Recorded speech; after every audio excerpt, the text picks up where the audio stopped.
In Type 1 two-player, the one that most people's keeping up with the most as we head towards nationals, Chad France came in first place. Luke Taylor came in second.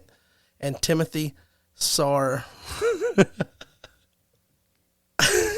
Bro, I can't do it. Oh, man. Dude, I really can't do it. Timothy. Just make up Timothy. nicknames like Trump. Call him Tiny Tim. Timothy.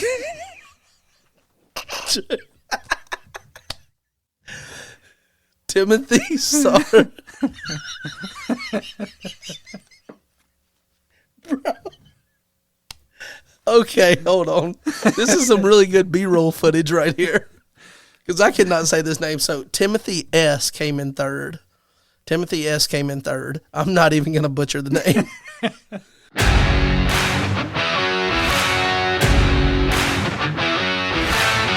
What's up, Redemption? How you doing? John Hendricks here, as always, for your favorite podcast.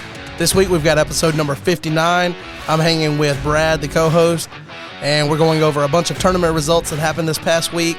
Looking forward to some more tournaments happening, including the unofficial tournaments that are ongoing, and then the Texas State tournament is coming up this weekend.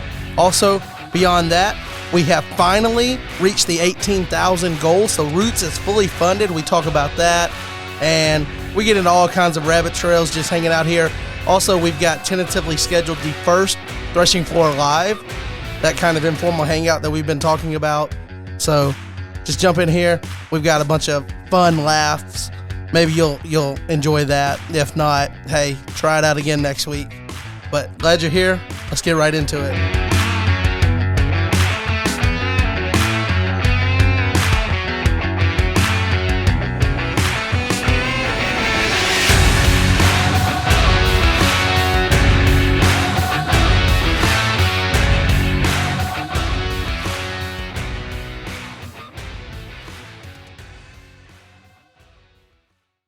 All right, guys, welcome into the Threshing Floor podcast. Co-host John Hendricks here. Co-host Brad, how you doing? Good as always, because we're on the podcast and it's good. Absolutely. It's always good. How's your week going? It's been a week. We just got done. I went to 6 graduations. So the last one happened last night. So today was a little bit more chill, thankfully. It's really cool to know that you're supporting your students by attending all the graduations, but did you take the valedictorian speeches, salutatorian? Did you kind of rank those in your head? Who gave the best speech? So Youth Pastor Hack, I usually showed up about 30 minutes in, and a couple of times I timed it to where when I was walking in the arena, they started calling out the first names. So just there to see them walk across the stage, take a picture after. There you go. But they don't know that you weren't there the whole time. No, they don't. Nice. So it was pretty good. I mean, the first one I definitely saw the whole thing, but that's because I was meeting somebody there. But and actually, what I found out, for whatever reason, I don't know if it's by our area or what, but the salutatorians and valedictorians did not give speeches. I think at every school I went to, the student body president gave a speech, and that was it. And it was usually like less than 5 minutes. I guess I got tired of people taking 20 minutes to give a speech. Yes, and some of the graduations had like over 200 people, 250, and the entire graduation from start to time it was like they dismissed was like 50 minutes. And I just thought that was incredible. Do you look at it as going to a fast food restaurant after you've gone to Chick-fil-A? Because Chick-fil-A has the best drive-through system. They get you through there. It's quick. Even if they have to make you circle the building 3 times before you make it to the window. Which school has the best organization? Best organization was Tipsy Valley, actually. Nice.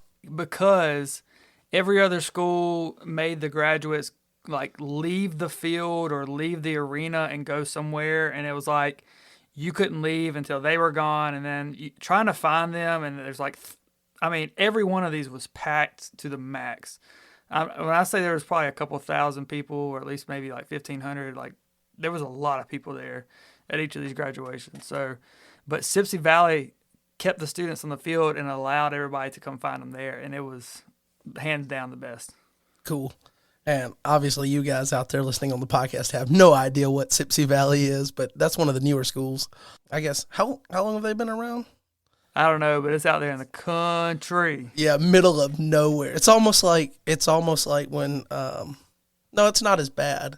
It's not as bad as going to Iowa to where it's like cornfields. Oh, here's a little metropolitan area in a map dot here. But it's like you have to go through everything you think is the town and then get to nothing before you get there. Yes. On the field or at their school, I had 0 service on my cell phone. That's how they get kids to focus on their education now.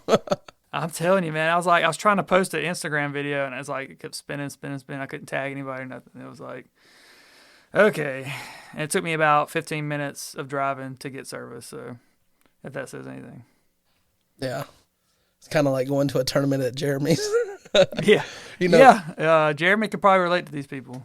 When you leave Jeremy's house, you got to drive for about 20, 30 minutes before you can make a phone call and not have service cut out. You know how it is.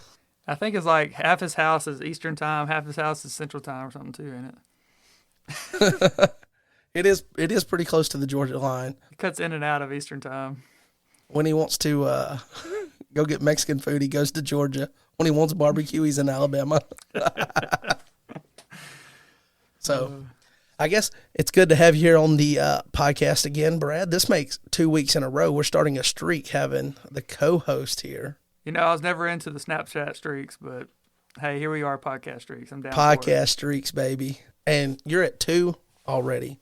So you're already ahead of James and the Chamber of Angels podcast. So let's keep that streak going. But hey, 2's the loneliest number, but we're going to make it 3. Let's go. Sorry, James, not throwing shade. The up-and-coming podcast, that's Chamber of Angels, for the reference for anyone that doesn't know.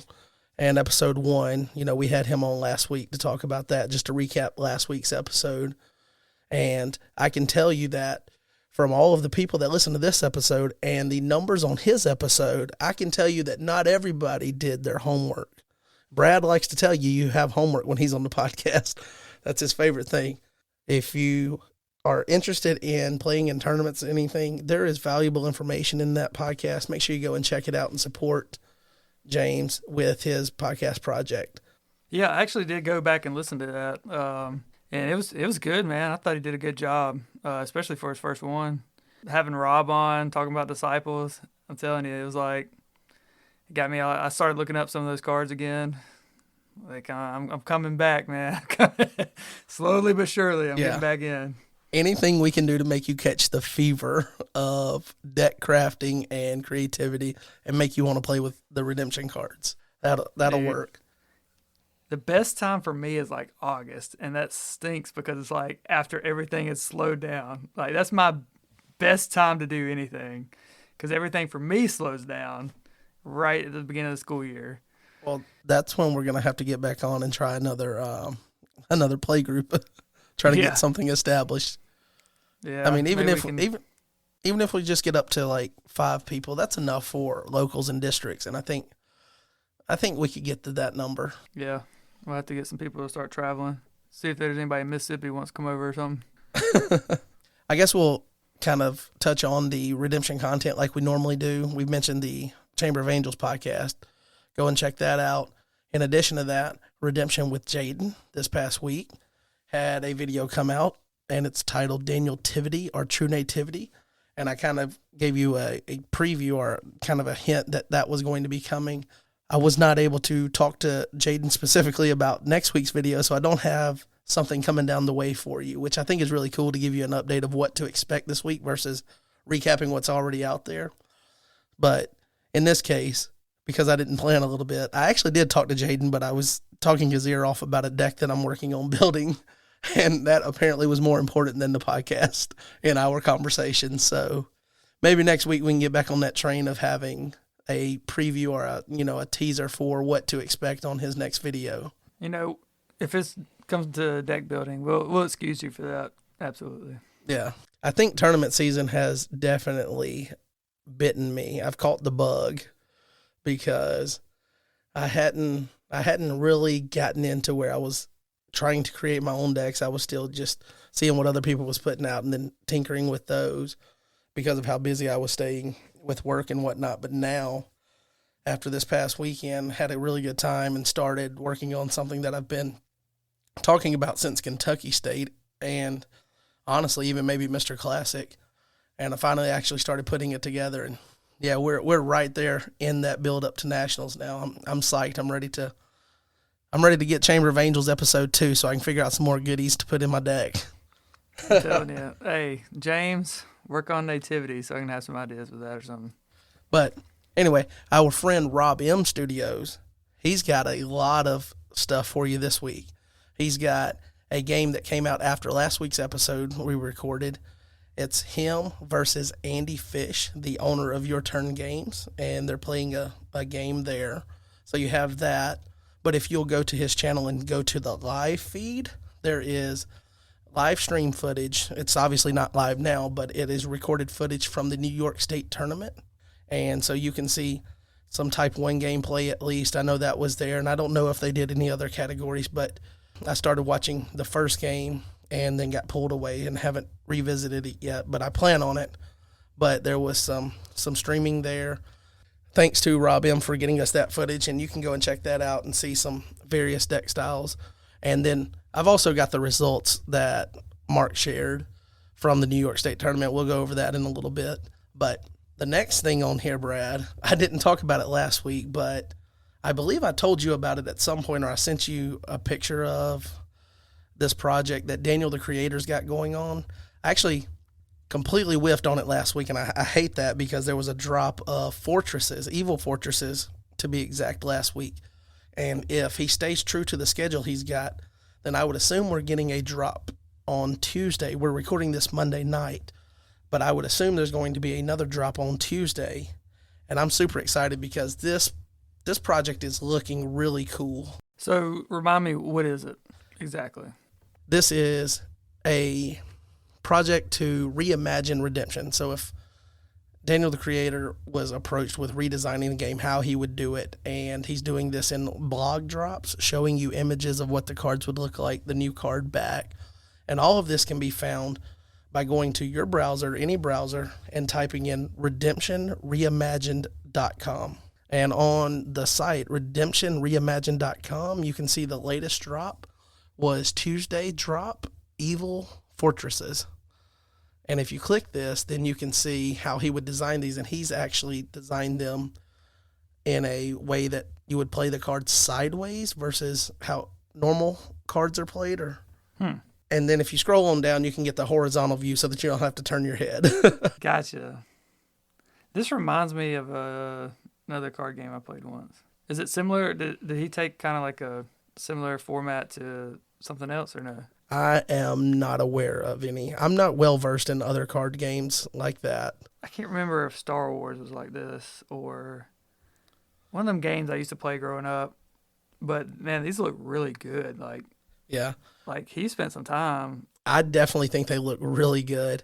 And obviously, if he's been around other card games or seen card games, you're drawing inspiration from other card games. So sure, maybe some of this is influenced by other card games, but as far as the element that he's done, like he came up with his own Redemption logo, a simple sword with the flame coming off of it that's easier to print as an icon here instead of the picture that's on the card back. But laying the fortresses sideways, I think, is a really cool idea. And it really lets you see the artwork and see some really cool images because having just the square image cuts out a lot of the more immersive, wider pictures because you have to get some that look good in a square frame.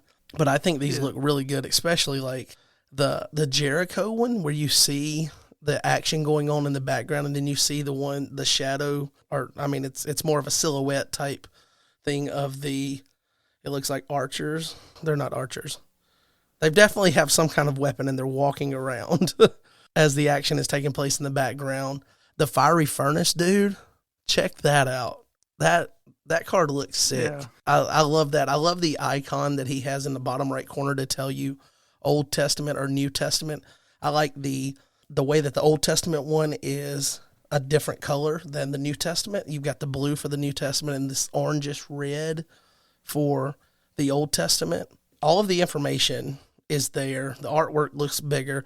You've got the same amount of detail or information on the card. Even more so, you've got more information, but the cards just look really good. Now, as much praise as I'll give all of that, it does slightly bother my OCD that the icon is not in the top left corner oriented how it normally is, because he's got the banner with the, copyright information, the illustration credits, and then the icon and, the series set and number. All of that I wish was somewhere else so that the icon was top left oriented like it normally is. But other than that, that's the only gripe I can say about these cards. I think they look fantastic. And sure, they all kind of, with the images and stuff and the way that they look, they all kind of look the same. But they're all evil fortresses. They're supposed to kind of look the same. They're the same card type. The only thing that differentiates them is the ability, their identifiers, their name, and the artwork. And I think he does a really good job of making these look unique and fresh and similar to themselves. If a new player were playing a game and this was designed, they would instantly be able to recognize what an evil fortress is because they all kind of look the same. But then as you look at them, there's enough nuance and individuality within them for them to stand out and be really cool. Yeah, I definitely agree. The only drawback I would have with these is, like, you think about how you're holding them in your hand. You would have to turn them sideways in order to read them. That'd be kind of weird in that sense, especially because I'm looking back at the enemies drop 3, and those look incredible also. Really love them. But if somebody is turning their card sideways, you'll know they have a fortress in their hand, if they're trying to read or whatever. But that'd be the only drawback. They could be reading the illustration credits on a meat flip character. You never know. Yeah, definitely. Dude. I really like this, and I think that given the opportunity, I enjoy being able to spotlight these because I think a lot of work's going into them, and they just look really cool to see what could be from a different person's perspective. And obviously, the game's not going to revamp and completely go away with what they're doing to do this. But certain elements, like pointing out something simple as a OT and NT reference icon, maybe that's something that later on down the road we might see, or, some elements of this can give some inspiration to our card designers. So I think nothing bad comes from this. It's cool to see, and then potentially yield some type of at least inspiration for the card designers to maybe see what we could be doing a little bit better, or, change up to give it a fresh look. So I think all of that's really cool. Man, I'm sorry. As you're going through this, I'm looking at some of these. Wow. Oh yeah. You can go on his site, go to gallery in the top, and you can see all of the ones that he's released so far, all in one place. And then you can get to the bottom, and he's got a few cards that have alternate images, and there's some really cool ones there. Like all the way at the bottom, you get some alternate images. And one of my favorite ones so far is the bear alternate image. That thing looks awesome. And you can also see the card back is the last thing in the gallery, like what his card back would look like if he were able to redesign it. Yeah, mine's loading right now. Heyman. That looks good. The bear, I see it. Such good stuff to go look at. So if you haven't checked out this gallery and kept up with this project, you guys really should do that. And you can sign up to get notifications when new drops happen. But if he stays true to the schedule, we should be expecting one on Tuesday. So by the time you hear this, we probably have the next drop. So make sure you support him by going and checking that out. Man, I just didn't know this was even out there, honestly. So this is really cool, like just scrolling through all this. We have lost our co-host, guys. Yeah, go ahead and finish the podcast. I'll be looking at all this art. While you continue doing that, though, I will say that kind of how I mentioned with Jaden, it's cool to kind of give you an expectation of what to expect this week versus talking about what happened previously. It makes us feel like we're more of a hub of information versus just reviewing information. But I reached out to Tyler, and asked him if he had any videos planned this week. And I've got some information for you guys on what to expect from Tyler Talks. I also would like to apologize for trying to shame him for the fact he hasn't changed his name on YouTube. I didn't realize that you had to get to 100 subscribers before they let you change your name. So that is why Tyler Stevens is still the name, or whatever the name is on the channel versus Tyler Talks. I was assured that it will get changed when he can. But he was like, I guess I got to get me some bots and set them up to subscribe to my account so that I can change my name. So I feel horrible for shaming you, Tyler, and this is my public apology. I'm sorry. But anyway, Tyler is going to be putting out 2 videos this week, and the first of those is going to be on his process for deck building, what goes into how he builds a deck, where he starts, all of that information.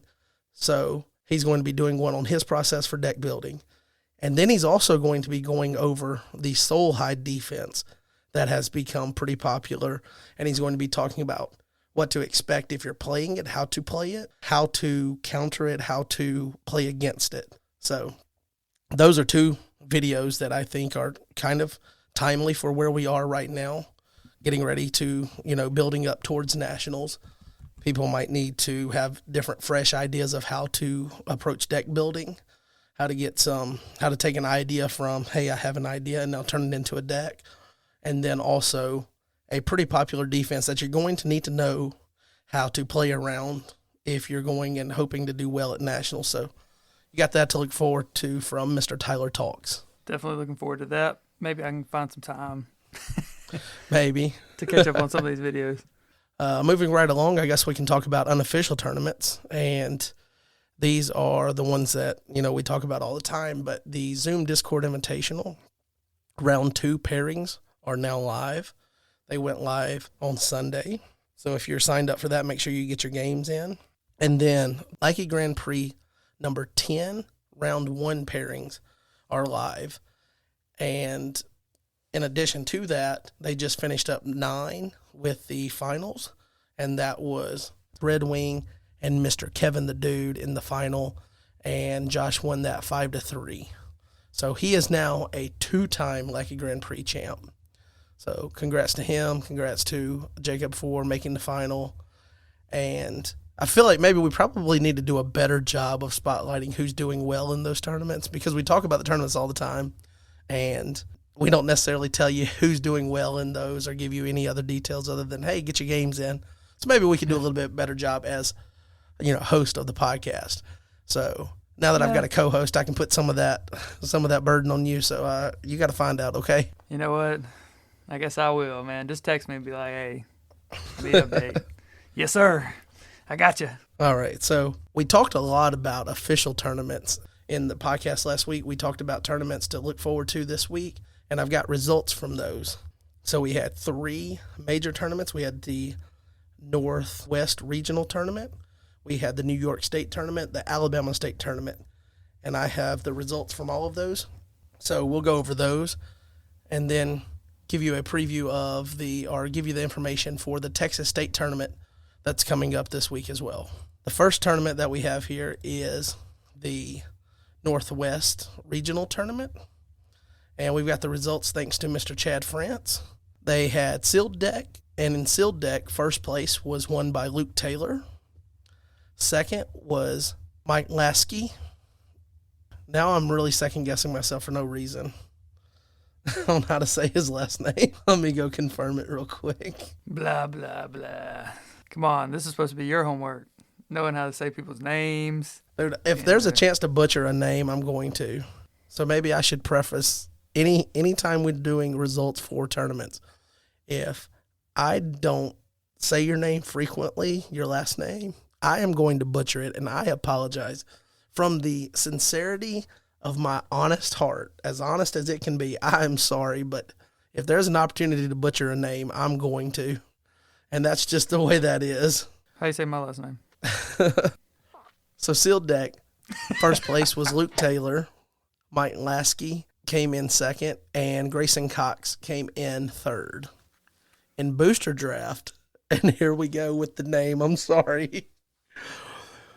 In first for Booster Draft was Daniel Mazucci. I'm sorry. I know I'm saying this name wrong, and I apologize. Again, from the sincerity of my heart, I cannot do difficult last names. Don't lie. You don't care about mispronouncing somebody's name at all. Daniel M., first place in Booster Draft. Chad France came in second.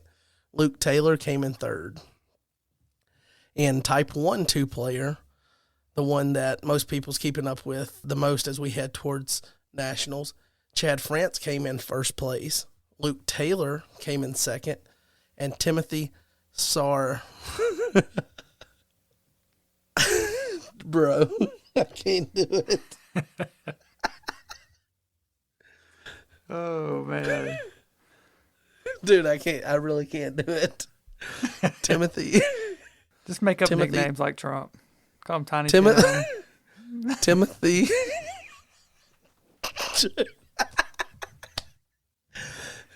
Timothy Sar.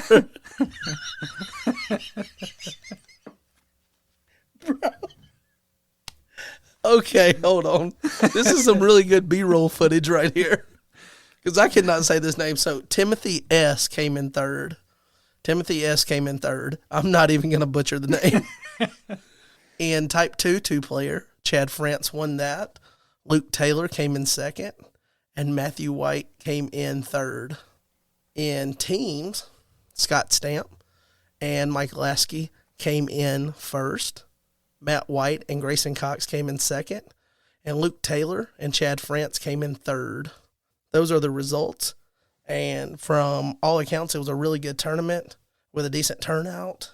But I know a lot of times people always say that it'd be really cool to have some deck information on the decks that win these tournaments. And it's really cool because Chad actually shared information on the decks that won. That's what I'm here for. Which decks won? My guess is maybe Till Priest and Babylonians. Okay, so I'll just kind of skim over this. It said that his Soul Surfer deck that he piloted, and he shared this on Land of Redemption if you want to go and read about the deck, but it won the Oregon State tournament across 4 rounds with a field of 12 players, and it won with scores of 5-2, 5-1, 5-3, and 5-1. Then that same deck, piloted by Chad again, won the Northwest Regional across 5 rounds with a field of 18 players. Those scores were 5-4, 5-2, 5-3, 5-0, and 5-4.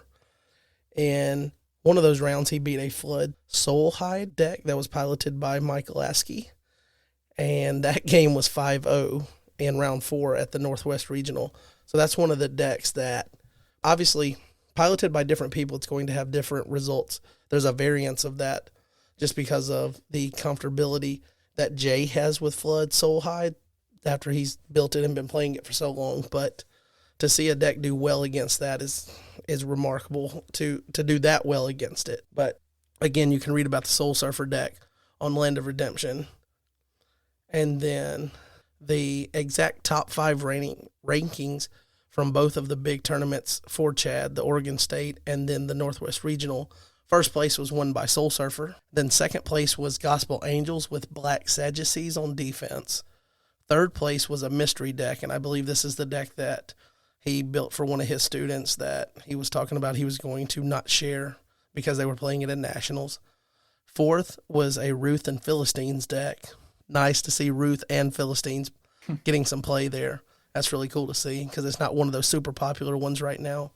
But then fifth was White Good Stuff and Black Defense. At the Northwest Regionals, which was the most recent one that happened this past weekend, first place was the Soul Surfer. Second place was a Aggro Disciples deck, and it had a gray defense. Third place was the Mystery deck.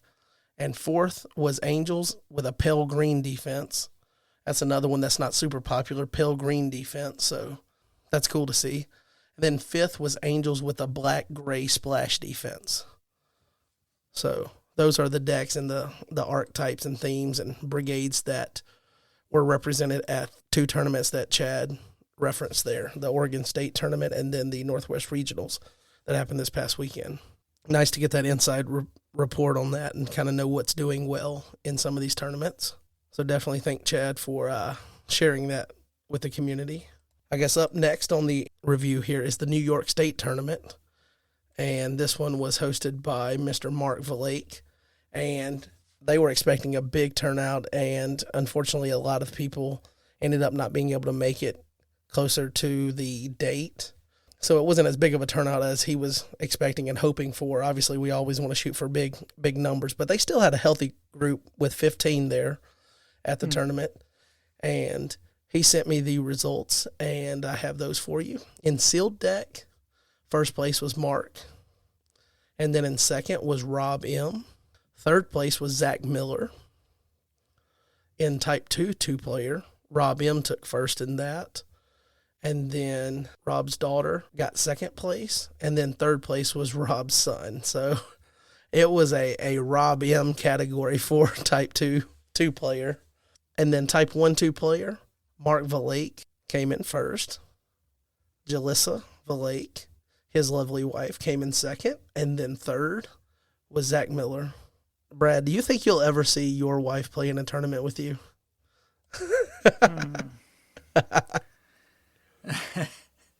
That question brings so many emotions to me, honestly. Is one of them fear and trepidation for your life? If you were to ask her to play in a tournament? Not only would she never play in one, she would never attend one.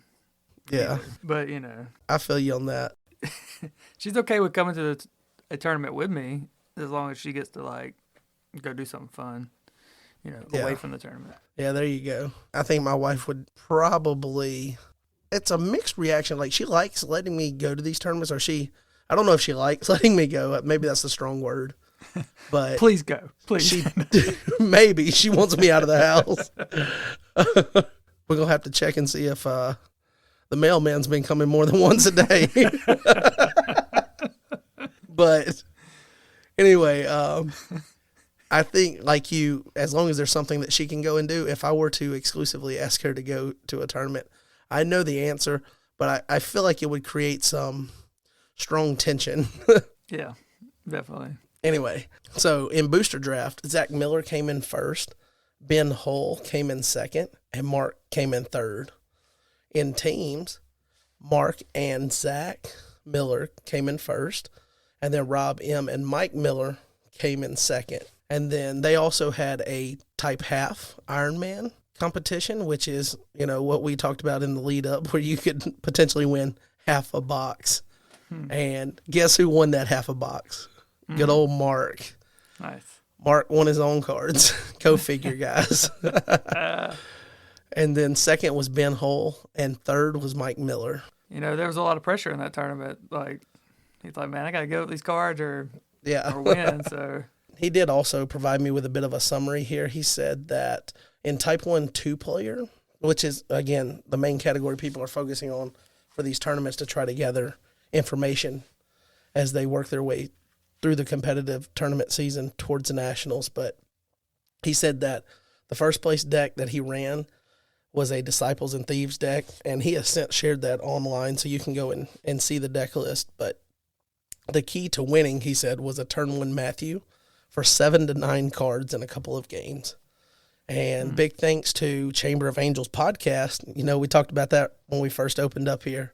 Chamber of Angels podcast and Demon Hunter 85, Rob Smith, for the insight that led to some card changes, and that helped him out a lot. He said the second place deck that Jalissa ran was Jay's Flood and Drought deck, and her only loss was against Mark, and he only won in time 4-3. It was a timeout.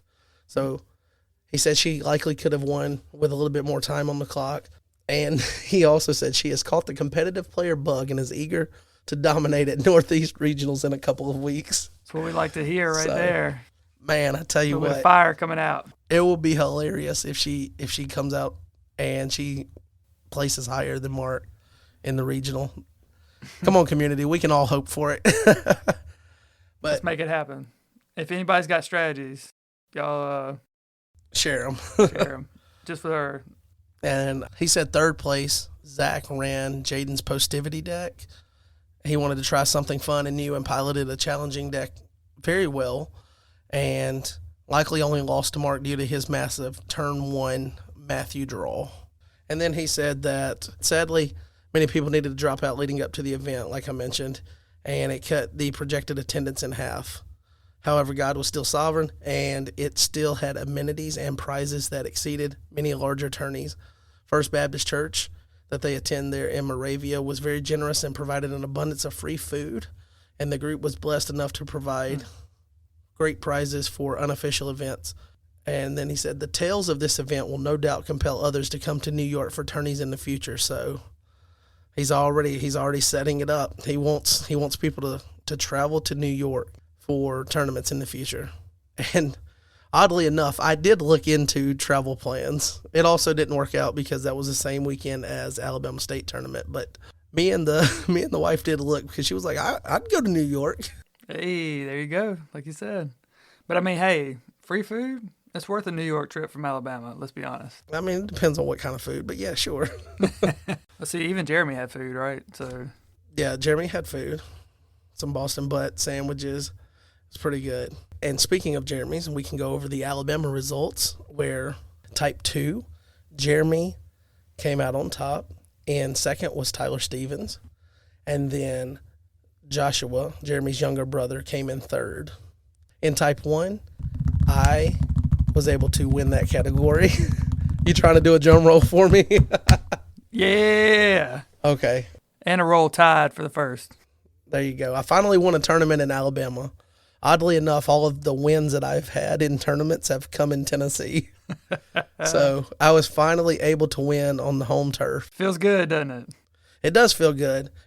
So Tyler came in second, and Keegan came in third. There was actually a tie for second that came down to soul differential, and Tyler edged Keegan out after Keegan forced the tie against Tyler in their game. In booster draft, that was also won by myself, and Jeremy came in second, and then Keegan came in third. In sealed, Keegan actually won that category. So that's his second time winning sealed at an Alabama State tournament. So on a roll, he was let's pretty go. pumped. When we were leaving and we were in the truck driving home, he was like, "You know what that makes me, don't you, Daddy?" And I was like, "I don't know, son, a state champ."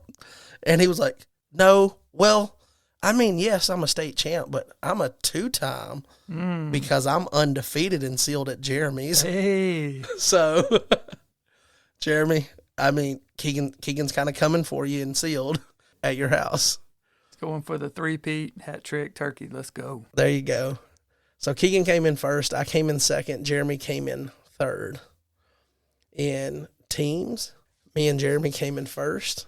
I mean, obviously, duh. And then Joshua and Keegan came in second among 2 teams there. It was a pretty small crowd. I'd almost venture to say very small crowd, but we had a really good time. There was smoked barbecue sandwiches that Jeremy mentioned. So you guys missed out on some Boston butt for not coming to the Alabama State tournament. Also, there was a homemade dessert. I'm not sure how that was. I never got around to getting any of it, but it did look good. It looked very good, and I just want you guys out there to know that you missed out on that because you didn't come to the state tournament in Alabama. So in saying that, next month we're going to have a regionals, and you're more than welcome to make up for not being at the state tournament by coming to the regionals. Co-host, I'm talking to you. Cut out there. You didn't hear any of that? No. What was the last thing you heard? You need to make up for not coming to state and come to regionals. That was the last thing I heard. Oh, okay. You just missed that other part? Yeah. What, did you mute me or something? Anyway, I guess that does it for the wrap-up on tournaments that happened this past weekend. And that will take us to the one major tournament that we have coming up this week, and that's going to be the Texas State Tournament. And that's going to be May 26th and 27th. And I've got the information here just to kind of spotlight that. But that's going to be hosted by Brennan Coderre, and it's going to be at the Arena Games in Universal City, Texas. And that starts 6 p.m. on Friday and then starts again on Saturday at 10 a.m. And I tell you what, it's really cool, the fact that they have a brick and mortar store that they can go to that supports, and enjoys hosting redemption tournaments. Definitely makes me want to make the long drive over to Texas at some point, check out one of those tournaments.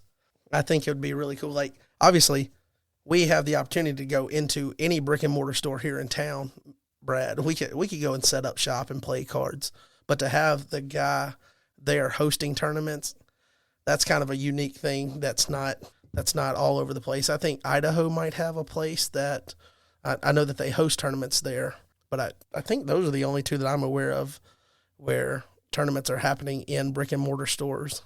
I could be wrong, but it's really cool to see that it is happening at least. Yeah, I remember growing up in South Alabama and driving an hour to Mobile to a Books A Million, I think is what it was. Books A Million, yeah. So, I mean, not quite the brick and mortar like tournament store that what you're talking about, but it was like, it wasn't at a church. It was to play Pokemon, wasn't it? It was to play Pokemon. Look at there. Man, there. Let's go.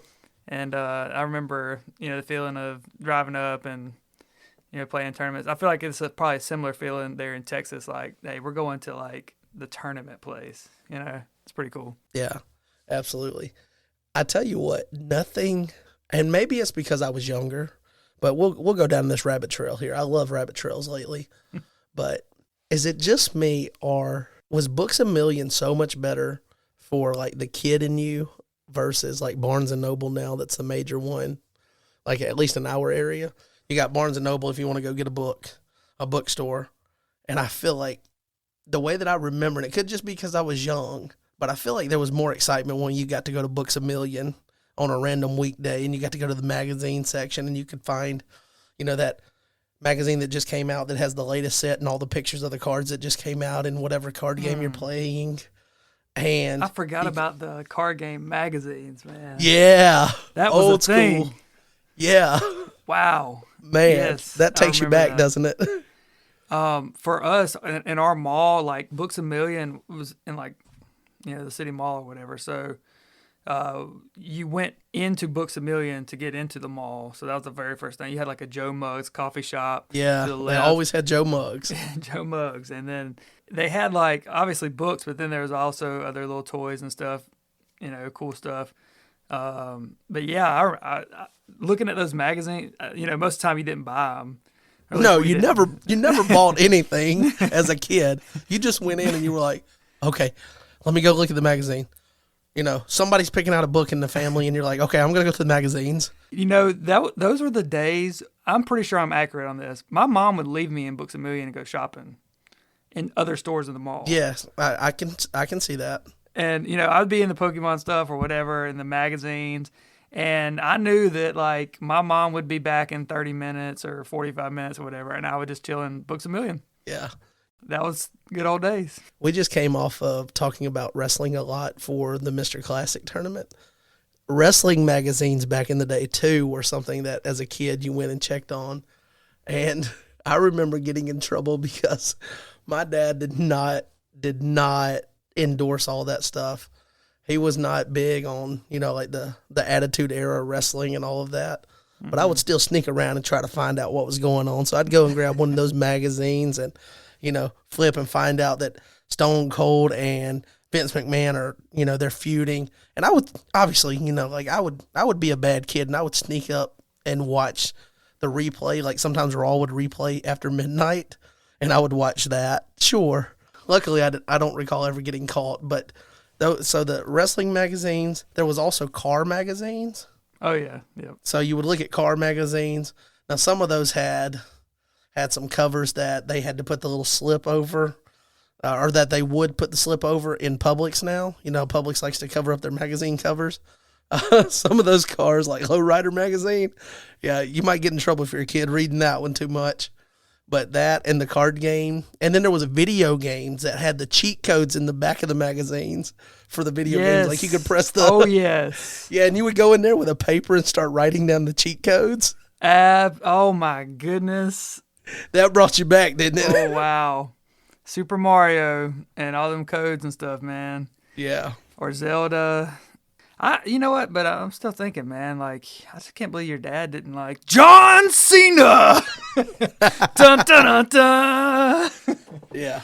He couldn't see not him. like John Cena. He couldn't see him. Kane choke slamming somebody through a table. There you go. How does he not approve of that? I don't know, man. We all have our flaws. He had his fair share, and one of them was that.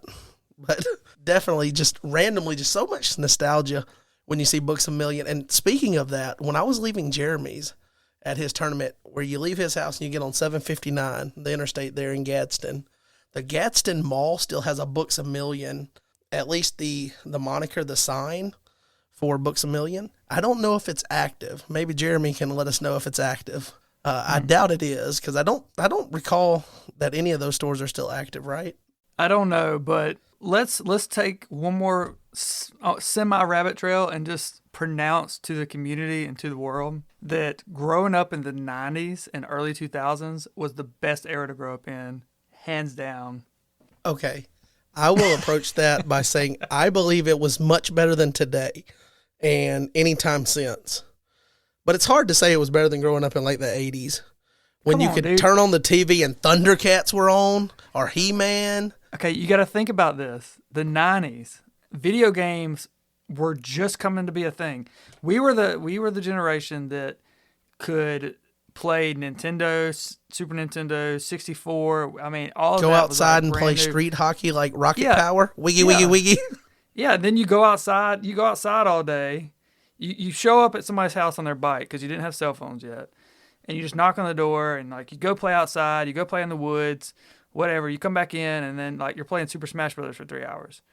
You know, it's like the golden era. And then you got all those trading card games, including Redemption, by the way, came out in the 90s. Yeah. Which I did play pretty close to, early 2000s or whatever. So I tell you what, we weren't on Instagram and Twitter. That's for sure. Speaking of Books A Million, that's where Redemption was too. I'm pretty sure. I could be wrong, but I feel like we saw Redemption. That's how we got into it in the first place, was in Books A Million. Nice. So definitely, you'll have to reach out to us, community, and let us know if you agree with us that Books A Million was so much better as a kid than what like Barnes and Noble or I don't know what other bookstores are real popular right now, but I know in our area we have a Barnes and Noble, and it seems like that's overtaken as the main chain of bookstores in our area. But definitely miss those. Just drop me off at Books A Million days. Dude, how many parents will let their 10-year-old just sit in Books A Million and look at magazines while they go shopping? Magazines are a dying medium now, like newspapers. Some towns only do their newspaper like 3 days a week and stuff. Yeah. Or when's the last time you saw a Yellow Pages show up at your door? That's what kept Michael Scott and business. Michael Scott, Dwight Schrute, they had to get that White Pages business. You have to prepare for what was it when Ryan goes to business school and he goes there? How do you prepare for or adjust your business to being a paper company in a paperless world? And he just goes off. He said something about personal service or something like. Yeah. And courtesy. And when they did the job fair to where they were trying to recruit new talent, they just took one sheet of paper. This paper can become anything. It's endless possibilities, like your job at Dunder Mifflin. Mm. So now we've gone from Books A Million to the office. We got to round it back. Yeah, where are we at? So the Texas State tournament is coming up, and Texas. Now we're talking about nationals. And at the time that this episode comes out, nationals is going to be 64 days away. Every week, as we keep going down this road to nationals, fueling the hype train, baby. But 64 days away. So that's 2 months for you to keep working on your escape route. But nationals in Knoxville, Tennessee is 64 days away. So just keep that in mind as we move towards that. And we've got some super exciting news that, you mentioned maybe right after nationals. You mentioned that Redemption kind of slows down about the time that your schedule frees up. Mm-hmm. Well, after nationals this year, there's going to be a lot of excitement because not only are we going to get the new set at nationals, Israel's Rebellion, but right after that, we're going to get the fully funded root set. That's right. I said it. I checked with Chris right before we went to record with this. I reached out to him, and I don't know if that's what prompted him to check and make the update, but I did ask him for a last-minute update before we recorded, and I was hoping that we would hit that 18, put it in the bank, and we are there. We are 18K in the bank. Just over 2 weeks now, the community has fully funded Roots, so we are getting 224 cards in addition to the new set. And now when you open a pack of cards moving forward, you're going to get new cards from the new set, and then you're going to get Roots cards on the new card face in the back. No more Angel Wars Eli and Kira hanging out in the back of the pack. No more losing booster drafts because somebody got a Himelech the Hittite and Ishmaya what's the one?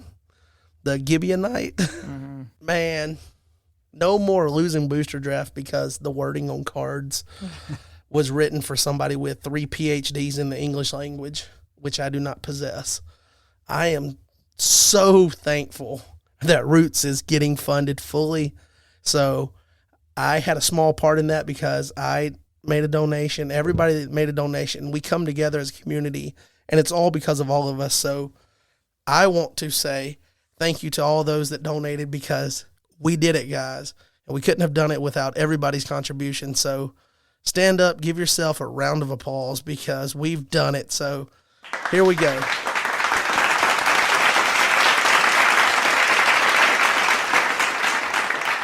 Hey. There we go. So, funny thing about that, my 5th grade teacher, Miss Gibby. Miss Gibby? Miss Gibby. Was she a Gibeonite? Yes, she was. She actually did that, though. She would stand up in class, and she had the most monotone voice. Like, she had no, like, she's never... Like she was hanging out with Jaden type of thing? Yeah, I mean... Wow. Sorry, Jaden. Jaden, I'm going to expect a comeback on that one now. But, you know, just no change in the tone of her voice, hardly ever. But she would say, now give yourself a round of applause. And her arms would go in a circle. And she... But her voice didn't change with it? Well, it was like monotone the whole way? No, well, it went up a little bit on round. She'd say, okay. Give yourselves a round of applause. If she said, give yourself a round of applause. That was the most excited she got. But, yeah, she would actually put her hands in a circle, go around, and I never forget that. She was the teacher that did that. That's the only thing I really remember about that class. That, and I got sick in her class one day, and she sent me home. 2 things I remember. At least that stuck with you, too. Always look at an opportunity to give yourself a round of applause because you are the person that has your own back. And I don't remember hardly any of my teachers' names, but Miss Gibby, remember that name. So as long as something stuck with you for all the effort that she put in. Now, the fundraiser is going to most likely, and this was just a most likely put out there, I believe, by Gabe. I think he said he would be surprised if the fundraiser does not stay up until Nationals. So if you still have not made a donation, you still have not made a purchase, and you're interested in that, I know that's the biggest question now as we're fully funded is how much longer will I be able to make a purchase on these items? I can't say that it's guaranteed to be up till Nationals, but I think it would be a shock if the elders took it down before Nationals. Now, in addition to that, the next question is, okay, we've got the 18,000. If people keep buying stuff, where does that money go besides just buying the product? And if you want to know that, then you can refer back to the announcements channel on the Discord.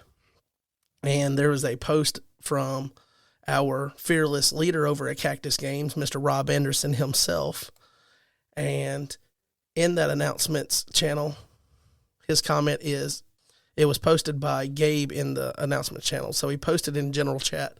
But then it got put here, and it says, the fundraising program could evolve subject to response. My hope is that we can fund the full root set. Yep, absolutely. Your hope has come true. We are off to a great start. I would like to let this first stage run until we hit 18K. If we go for 6 weeks and it doesn't feel like we will get there, then we will print a smaller root set. So he was willing to let it run for 6 weeks to see if we got there. In just over 2 weeks, just a couple days over 2 weeks, we are at the 18K mark. He said, if we exceed 18K, There are other good things we could fund, such as real packaging for the newer sets, starting with GOC and then Israel's Rebellion, a new printed rule book, which would be really nice to have, and then increased advertising beyond what he is doing on Google and Amazon, and more things. He said we could let the fundraising site run for a good while and rotate out current offers with new offers. God's will be done. So what that means to me is that there is an opportunity, and I put this on Discord, there's an opportunity to get the new set at a certain point without getting old Disciples packs with a sticker on them, which would be awesome to buy the new product. Obviously, everything that they're doing is trying to clean up the product so that when you buy a new product, it's all new, it's clean, it's compact, it's here, boom. If you're still opening a Disciples pack with a sticker on it to get the new set, even if it's got new cards front and back, there's still a chance for improvement on that. I think it would be really cool. We talked about that at Alabama State tournament this past weekend. It'd be really cool to go back to foil packs. I believe in the past, Rob has said that foil packs actually cost more than the cardboard packaging that he's using, which seems a little odd, but I guess maybe that's because of the cost to print on the foil material versus printing onto cardstock. I don't know the ins and outs of that, but I think it would be really cool to get new packaging for the new sets that match the sets versus getting old sets with a sticker on top. So that would be really cool if we could get that. And I don't know what the goal is to do that, but the printed rule book also would be really nice. I believe that would help new players to have something quickly to reference besides having to go all the way to the reg, because the reg should not be how you learn how to play Redemption. It should be how you learn to figure out interactions and find the deeper nuances of the game. Not, you want to know how to play, not like what we did, Brad, not me print off the reg and go through that to learn how to play, because we did that. That is not the way to do it. Yeah, you had a binder for the reg. I still have that binder. Matter of fact, each time it got updated, until the last couple of times I don't think I've actually updated it, I would go back and just print the new updated pages and replace just those. And one time Jaden reached out and he was like, "Whoa, I see what version you got there. your reg's a little outdated." Or something like that. But, dude, trying to figure out how to play the game from that huge amount of material is a daunting task. If we could have a new printed rule book with streamlined rules now that the game is a little bit simpler and wording is more standardized across the cards, that would be fantastic. So that's something that we can look forward to potentially with additional funding that is raised. You mean you're excited about not repelling somebody, or? Yes. I don't want to repel. I don't want someone to, my hero, or what is it, can be caused to fall away or something. I don't want all of that. So definitely good things to look forward to, things that could be funded. And then on top of that, doing some advertising for the game. We always talk about wanting the game to grow, and we've done a lot towards getting the game to grow and putting it in a position to where it could potentially grow. Now, in addition to doing all of that work, how do you still then reach out and have the game grow? Advertising is part of that. And that's whether it's word of mouth, we share it as players, we introduce people to the game. But from the company side of it, Cactus Game Design being the owners, for him to get funding that could potentially let him pay for additional advertising to push it out to people that maybe don't come in contact with existing players, that would be really cool. So there's a lot of things that money can do, and we've been assured by the elders, talking to Chris, any money that is raised for this fundraiser is not going in Rob's pocket, it's not going in anyone's pocket, it's going back to the game. So as we raise money on top of the $18,000, now that we've got that in the bag for Roots, all of that other just goes towards further pushing the game towards getting things that it needs that maybe hasn't been able to be afforded by the bottom line for Cactus. Where the game hasn't been profitable enough to cover these things, maybe the community helping out with additional donations could get some of these things. Super cool. But rest assured, all of that money will go back into the game of Redemption. So it's nice to know that if this does stay open till Nationals, we could show up at Nationals and it could have raised $24,000, just as something I threw out there. imagine having an additional 6,000 on top of the 18 that can be used for whatever. That'd be really cool. Yeah, and I mean, surely if it's only been open 2 weeks, there's got to be, I mean, several people that's been trying to save up, for, certain cards or whatever. So I think it's definitely possible. And I would say, hey, just because we hit the 18,000, don't keep yourself from, trying to get some of those cards that you're looking for. So, and also obviously to help out. Yeah. But man, am I stoked that we got there. When it was first mentioned that it would take 18K, I think that number was dropped at some point, maybe I heard the roundabout of around that before Rob said that he would cover the additional money for the starter decks. So 18K on top of what we needed to raise for the starter decks when we were originally going to do the Kickstarter. And I was just like, man, that's such a big amount. I don't know if we're going to be able to do it. And it's just awesome to see, the community come together and in 2 weeks be able to knock that out. And it shows kind of how much people believe in the future of this game. And I think people that are involved with set design, leadership, those guys should take it as the community finally getting an opportunity to show that they believe in where the game is headed. Because you don't invest in a game like this unless you believe in the direction it's going in, I think. And I think this should further cement that the community is, appreciative of where they have the game as we get ready to look into future growth. And we're ready for that growth. We got a new starter deck. It's basically almost a reset for the game. New starter deck, new set that goes with that. All this happening at a time where you're cleaning up, getting new cards in the packages. Hopefully we can get new packaging for those cards, those new sets.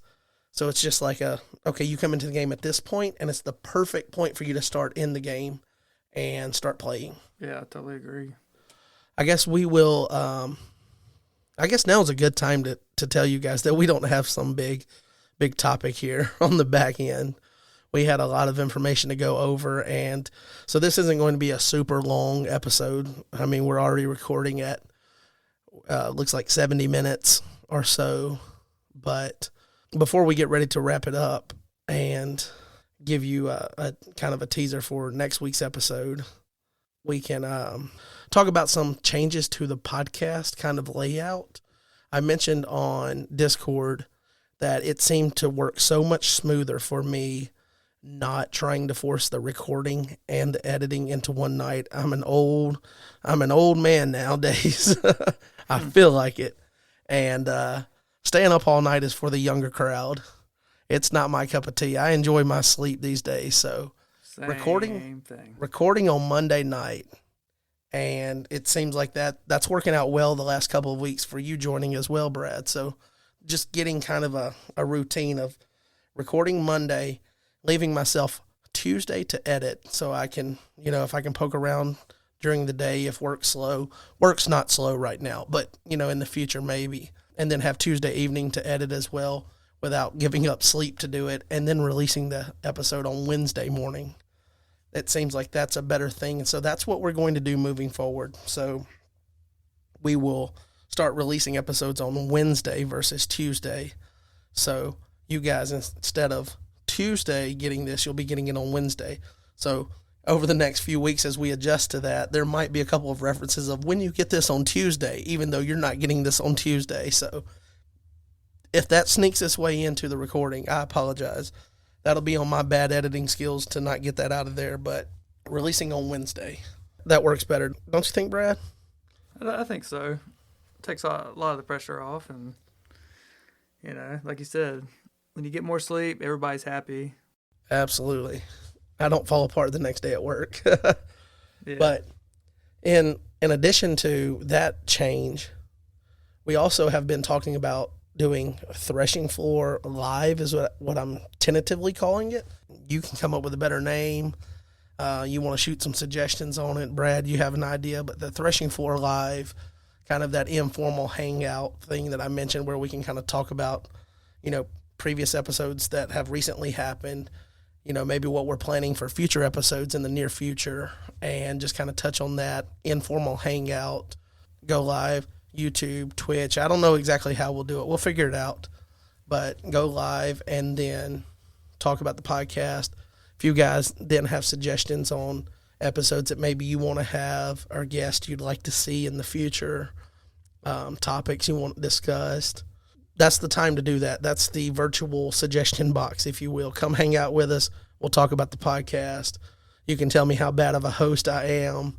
I can tell you how great of a listener you are. We can talk about all those great together. Things. Yeah, Books a Million. Hiding things from your parents, like getting the cheat code magazines. Daddy said you aren't supposed to cheat.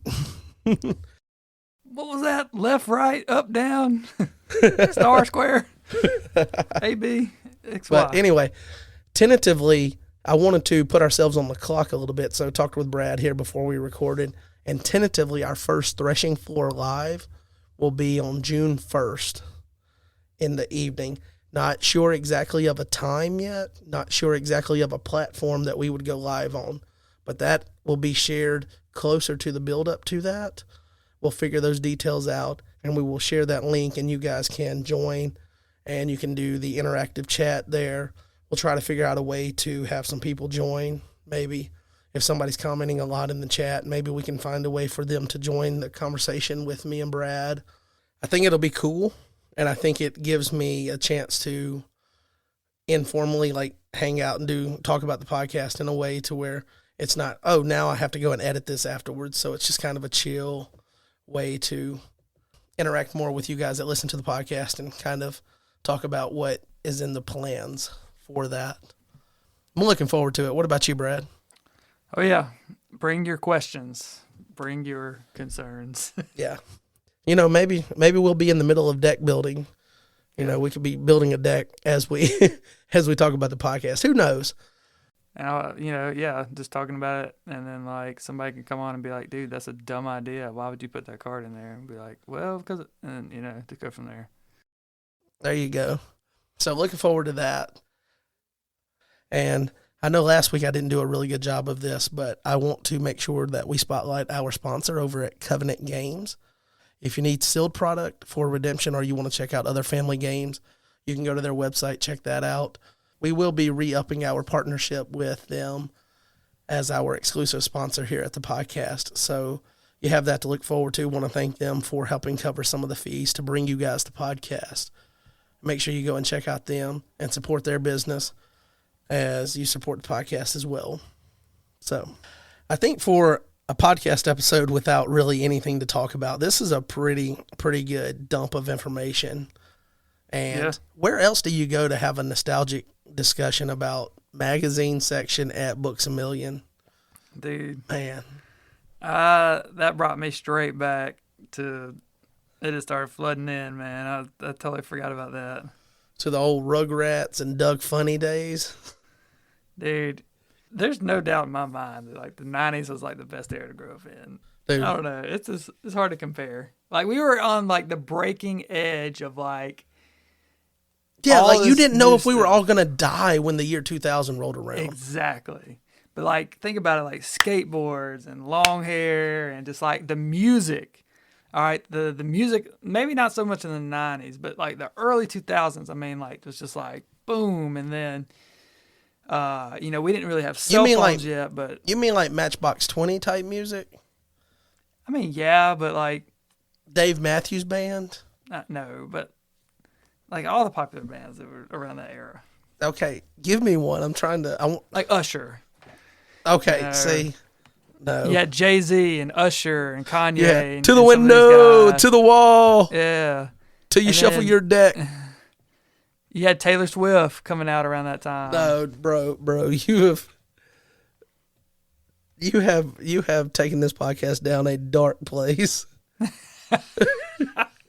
You're going to get shamed for your music taste right now. Hey, I'm telling you, somebody's going to reach out and be like, Brad's music taste is whack. I thought we were done with the podcast. Is it still recording? It is still recording, bro. Oh, well. Man. Yeah, I literally thought we were done. No, the recording's still going, bro. I'm going to have to leave that in there. Oh, man. They're going to know that you like Usher and Taylor Swift. And I thought you meant like 3 Doors Down, Matchbox 20. Oh, yeah, 3 Doors Down for sure. Puddle of Mud. You still had Nickelback. Nirvana was still getting popular. Nickelback was coming Blink 182, baby. No, I can't do Blink 182. That I just draw the line there. Where are you?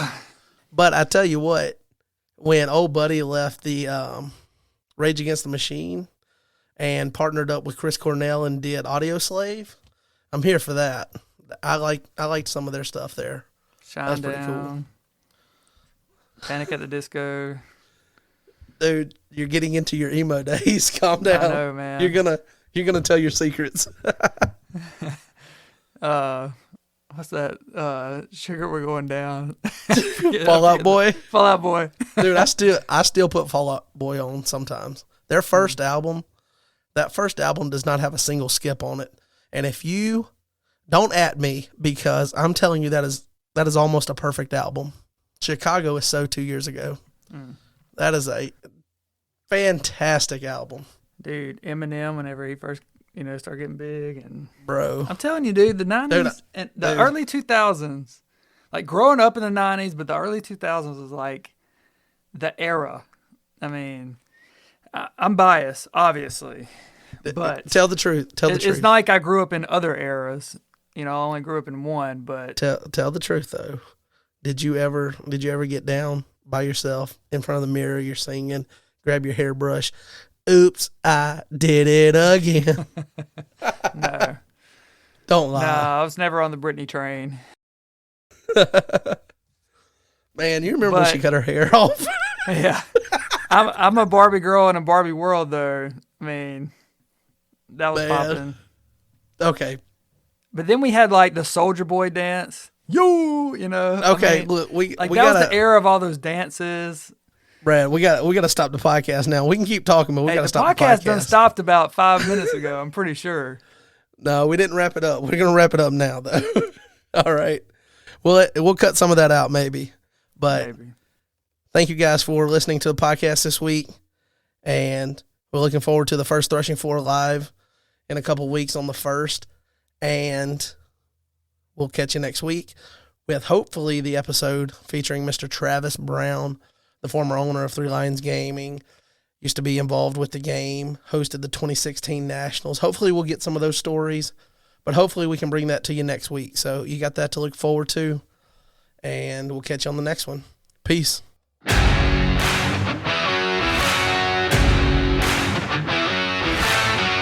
All right, guys, that's going to do it for this episode of the Threshing Floor podcast. I want to thank you guys for hanging out with us. Looking forward to bringing you next week's episode. Hopefully being able to get that and making that happen with Mr. Travis Brown.